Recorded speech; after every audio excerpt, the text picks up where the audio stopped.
दशकं 14 श्लोकास् 4, 5 and 6 स्तुवते पुलकावृताय तस्मै मनुपुत्रीं दयितां नवापि पुत्रीः कपिलञ्च सुतं स्वमेव ओके अद् लैन् स्तुवते पुलकावृताय तस्मै मनुपुत्रीं दयितां नवापि पुत्रीः कपिलञ्च सुतं स्वमेव पश्चात् स्वगतिं चाप्यनुगृह्य ನಿರ್ಗತೋ ಭೂಹು ಭೂ ಪಕ್ಕದಲ್ಲಿ ವಿಸರ್ಗ ಇರೋದ್ರಿಂದ ಭೂಗೆ ದೀರ್ಘ ಇರೋದ್ರಿಂದ ಭೂಹು ಅನ್ಬೇಕು.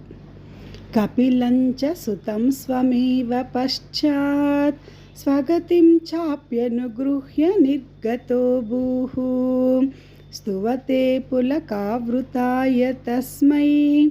ಮನುಪುತ್ರೀಂ ದಯಿತಾಂ ನವಾಪಿ ಪುತ್ರೀಃ कपिलञ्च सुतं स्वमेव पश्चात् स्वगतिं चाप्यनुगृह्य निर्गतो भूः समनुः शतरूपया महिष्या गुणवत्या सुतया च देवहूत्या तागे यावत्तु हूत्या समनुः शतरूपया महिष्या गुणवत्या सुतया च देवहूत्या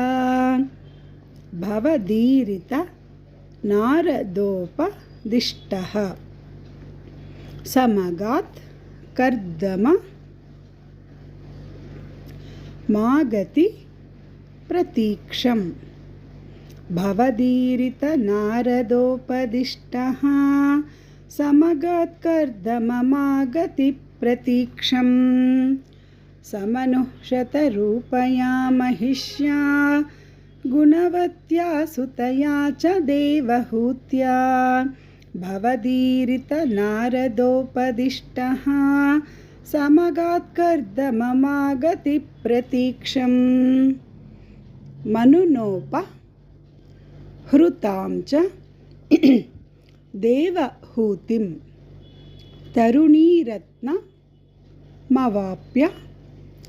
कर्दमोऽसौ मनुनोपहृतां च देवहूतिं तरुणीरत्नमवाप्य कर्दमोऽसौ भवदर्चननिर्वृतोऽपि तस्यां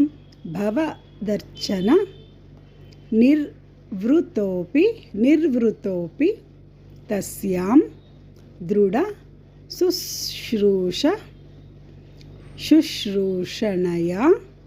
ददौ प्रसादम् भवदर्चननिर्वृतोऽपि तस्यां दृढशुश्रूषणया ददौ प्रसादम् मनुनोपहृतां च देवहूतिं तरुणीरत्नमवाप्य कर्दमोऽसौ भवदर्चननिर्वृतोऽपि तस्यां दृढशुश्रूषणया ददौ प्रसादम् स्तुवते पुलकावृताय तस्मै मनुपुत्रीं दयितां नवापि पुत्रीः कपिलं च सुतं स्वमेव पश्चात् स्वगतिं चाप्यनुगृह्य निर्गतो भूः समनुः शतरूपया महिष्या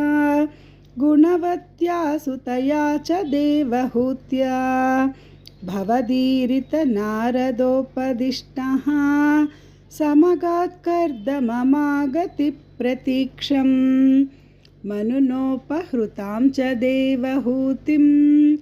तरुणीरत्नमवाप्य कर्दमोऽसौ भवदर्चननिर्वृतोऽपि तस्यां